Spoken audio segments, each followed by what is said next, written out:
जानने का हक में आपका एक बार फिर स्वागत है। आज के कार्यक्रम में हम आपको जानने का हक की एक नई शुरुआत के बारे में बता रहे हैं और वो नई शुरुआत है जानने का हक आपके शहर में। यानी अब जल्द ही आपका यह पसंदीदा कार्यक्रम आपके अपने शहर में आएगा, आपसे बात करेगा, आरटीआई से जुड़े आपके जो मसले हैं वो हम उठाएंगे। और इस सिलसिले की शुरुआत हमने कर दी है और इस सिलसिले में हमने जो हमारा पहला कार्यक्रम रिकॉर्ड हुआ उसके लिए हम पहुंचे श्रीनगर यानी जम्मू कश्मीर के श्रीनगर शहर में।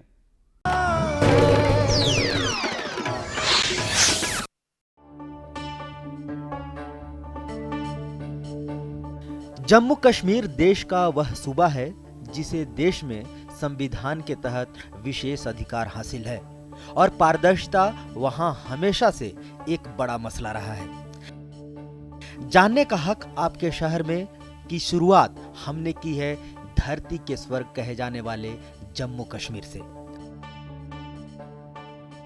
आखिर जम्मू कश्मीर से ही क्यों?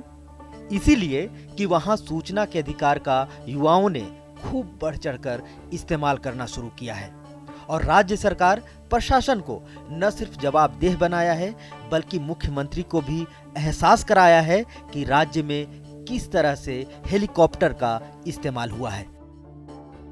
इतना ही नहीं, सरकार के मुख्य सचिव को सूचना आयोग द्वारा सम्मान किया जाना ये दर्शाता है कि राज्य में वर्षों से नेताओं अफसरों के लिए ऐशगाह बनाए सूबा अब और इनकी मनमानी सहन करने के लिए तैयार नहीं है।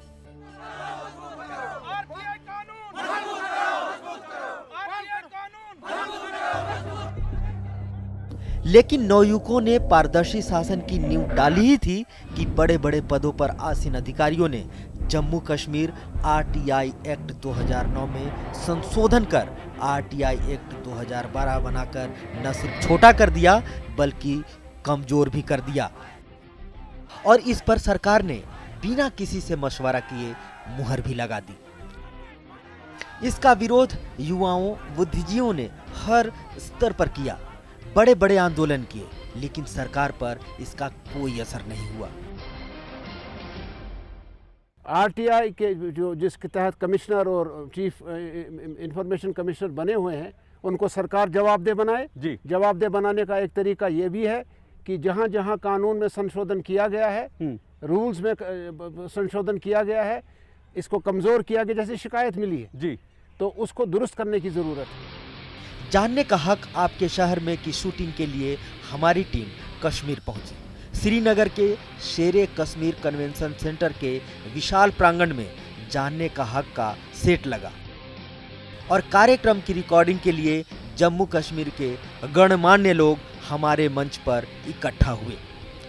इसमें कश्मीर के कोने कोने से आरटीआई कार्यकर्ता, राज्य में सत्तारूढ़ नेशनल कॉन्फ्रेंस के प्रवक्ता मुस्तफा कमाल, प्रमुख विपक्षी दल पीडीपी के प्रवक्ता नईम अख्तर, राइजिंग कश्मीर के editor in chief Sujat Bukhari ने शिरकत किया।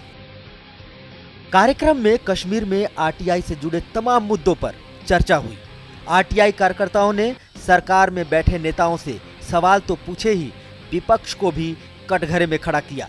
साथ ही एक और सवाल जो समस्या बनी है कि आरटीआई से घोटालों का खुलासा तो हो रहा है लेकिन भ्रष्टाचारियों पर सरकार कार्रवाई नहीं कर रही है।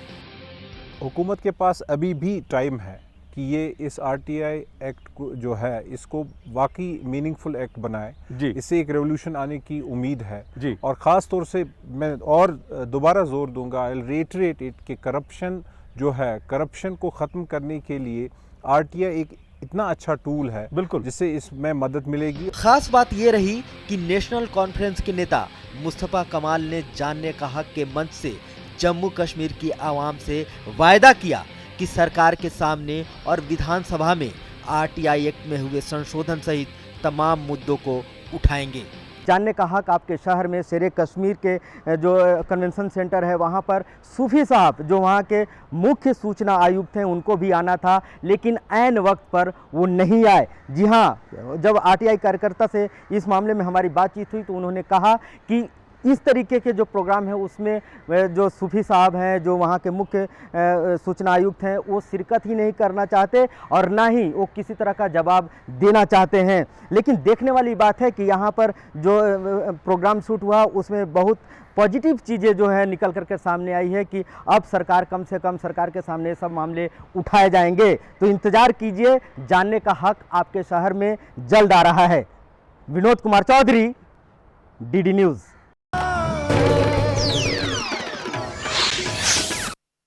तो ये था जानने का हक श्रीनगर में, और जानने का हक श्रीनगर पहुंच चुका है और जल्द ही हम इस एपिसोड को टेलीकास्ट करेंगे, इसको प्रसारित करेंगे और श्रीनगर से जो शुरुआत हुई है वो देश के अन्य तमाम शहरों में भी पहुंचेगी। और अगर आप चाहते हैं कि आपके शहर में भी हम आएं और आपसे जुड़े जो मसले हैं, आरटीआई के आपके शहर से जुड़े मसले हैं, हम उसको उठाएं, तो आप हमसे संपर्क कर सकते हैं, आप हमें ईमेल कर सकते हैं, हमें खत भेज सकते हैं। और हम आपको यह भी बता दें कि हमारे इस कार्यक्रम के जरिए आप अपने तमाम मसले उठा सकते हैं। अगर हम आपके शहर में नहीं भी आ रहे हैं तब भी हम चाहते हैं कि हमारे दर्शकों का जो प्यार हमें मिला, हम उसको आपको बाकायदा सूद के साथ लौटाना चाहते हैं। इसलिए हम ये चाहते हैं कि आप हमारे इस कार्यक्रम से जुड़े रहें। आपकी कोई भी प्रतिक्रिया हो, हमें उसका लगातार इंतजार रहता है। और हमारे इस कार्यक्रम के जरिए आप कैसे जुड़ सकते हैं, कैसे आरटीआई से जुड़े अपने मसले उठा सकते हैं, ये हम आपको दिखा रहे हैं इस छोटी सी रिपोर्ट में। नमस्कार। जानने का हक प्रोग्राम एक ऐसा कार्यक्रम है जो कि सूचना के अधिकार कानून के लागू होने के बाद से ही दूरदर्शन पे करीब आधे घंटे का एक प्रोग्राम है जो कि हम चलाते हैं। सूचना के अधिकार कानून से जुड़ी हुई जो खबरें हैं उसको हम दिखाते हैं।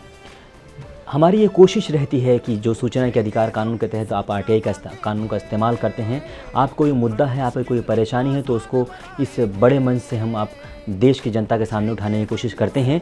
क्योंकि आपको पता ही है कि जानने का हक प्रोग्राम का जो टाइमिंग है वो शनिवार सुबह 10:30 बजे है और इसके अलावा इसका पुनः प्रसारण रविवार 10 बजे आप देख सकते हैं। लेकिन अगर किसी वजह से आप हमारे प्रोग्राम नहीं देख सकते तो ज़माना इंटरनेट का है। आप इंटरनेट में YouTube के ज़रिए आप हमारे साथ जुड़ सकते हैं। YouTube पर आप हमारे पेज पे जुड़ सकते हैं www.youtube/ddnewsofficial.com पर आप जुड़ सकते हैं हमारे साथ और आप देख सकते हैं हमारे प्रोग्राम्स को। कि हमारी कोशिश रहती है कि हम सभी मुद्दों को किस तरह से उठाएं और सूचना के अधिकार कानून की जो स्टोरीज़ हैं देश के कोने कोने से उठाएं, उसमें हमारे एक्सपर्ट की राय लेते हैं। तो इस पे भी आप जुड़ के हमसे सवाल पूछ सकते हैं। आपकी कोई शंका है, कोई जानकारी चाहते हैं तो उस पर भी हम जवाब देते हैं। इसके अलावा साथ ही साथ आप फेसबुक पे भी हमसे जुड़ सकते हैं। फेसबुक पे हमारा अकाउंट है जानने का हक, आप टाइप करेंगे तो हमारा अकाउंट है, उस पर भी आप जुड़ सकते हैं।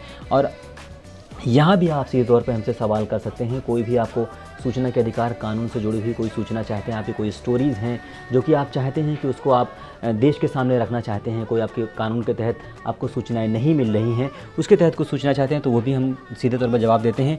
साथ ही साथ आप ईमेल के ज़रिए भी हमसे जुड़ सकते हैं। हमारा ईमेल आईडी है jannekahak@gmail.com।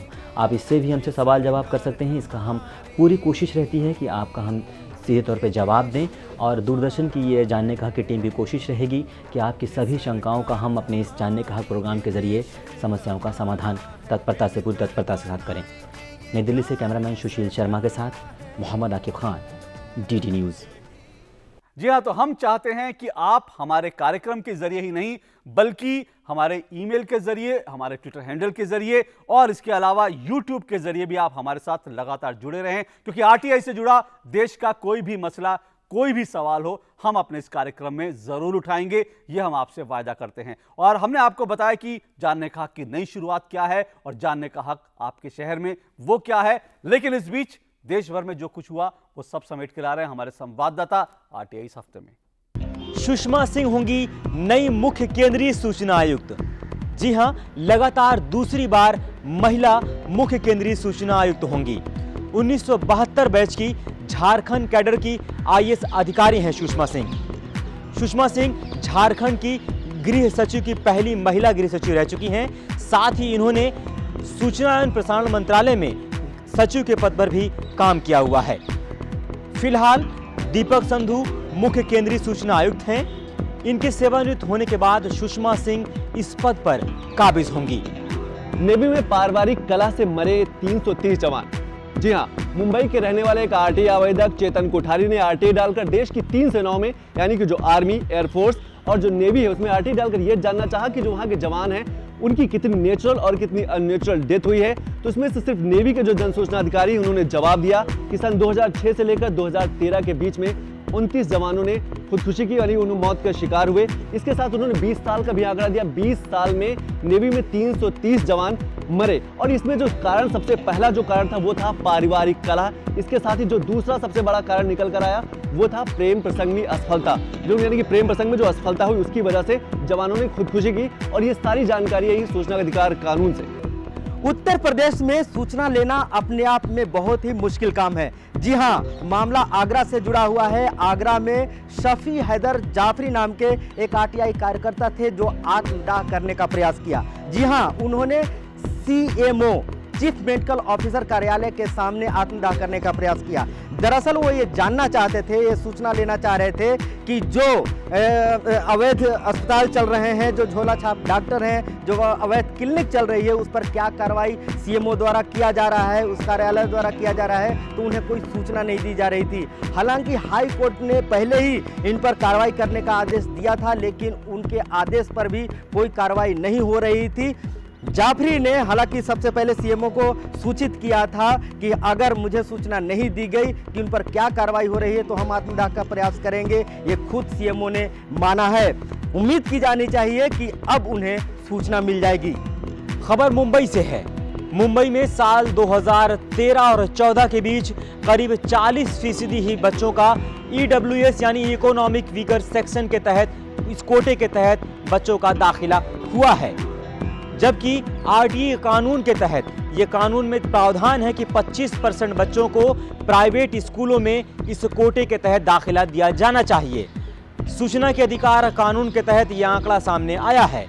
महाराष्ट्र नव निर्माण सेना विद्यार्थी परिषद सेना ने इस मामले में आरटीआई लगाई थी, जिसने सूचनाएं हासिल की हैं। इस संगठन का आरोप है कि जो प्राइवेट स्कूल हैं वो मलाड और जो गोरेगांव एरिया है वहां पे मनमानी कर रहे हैं और आरटीआई कानून का उल्लंघन कर रहे हैं। इस संगठन ने करीब 50 स्कूलों का आरटीआई कानून के तहत उसके जरिए जायजा लिया था। 5 राज्यों के चुनाव समाप्त हो चुके हैं। निर्वाचन आयोग काफी खुश है क्योंकि पिछली बार की अपेक्षा इस बार जो 5 राज्यों में चुनाव हुए हैं उनका जो मत प्रतिशत था वो काफी अच्छा रहा, काफी सराहनीय रहा।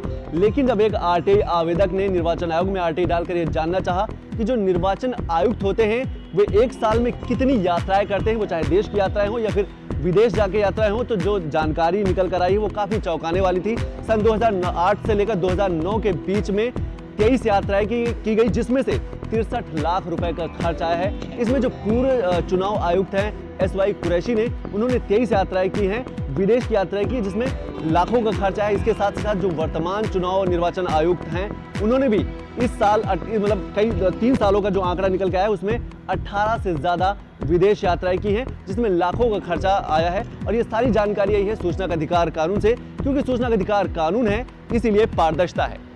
माया नगरी मुंबई, सपनों का शहर मुंबई, लेकिन बलात्कारियों के लिए ऐशगाह बन गया है सर। जी हाँ, वहां पर आरटीआई सूचना के अधिकार कानून से जो आंकड़े सामने आए हैं उसके अनुसार पिछले 8 महीनों में लगभग 229 बलात्कार के मामले दर्ज किए गए हैं और पिछले 8 महीनों में ही लगभग 8 गैंग रेप के मामले दर्ज किए गए हैं। आपको बता दें कि जो पूर्वोत्तर राज्य है वो महिलाओं के लिए सबसे सुरक्षित है, वहां सिर्फ 1% बलात्कार के मामले दर्ज हुए हैं। तो ये था आरटीआई इस हफ्ते, और इसी के साथ आज कार्यक्रम में इतना ही। और जैसे कि हमने आपसे बार बार इस कार्यक्रम में कहा कि हमें आपकी ज्यादा से ज्यादा प्रतिक्रियाओं का, आपके ईमेल्स का हमें इंतजार रहेगा। आप अपनी कोई भी प्रतिक्रिया चाहें तो हमारे ईमेल आईडी पर आप अपनी प्रतिक्रियाएं भेज सकते हैं। हमारा ईमेल आईडी है janneKahak@gmail.com। और अगर आप हमारे ट्विटर हैंडल से जुड़ना चाहते हैं तो आप उससे भी जुड़कर हमें अपनी कोई भी प्रतिक्रिया भेज सकते हैं। और अगर आप खत लिखना चाहते हैं तो आप हमें खत लिखिए। हमारा पता है जानने कहक, कमरा नंबर 226, दूरदर्शन भवन, टावर बी, मंडी हाउस, कॉपरनिकस मार्ग, नई दिल्ली 110001। बहरहाल इस हफ्ते इतना ही, लेकिन इंतजार कीजिए क्योंकि जानने कहक आ रहा है जल्द ही आपके शहर में।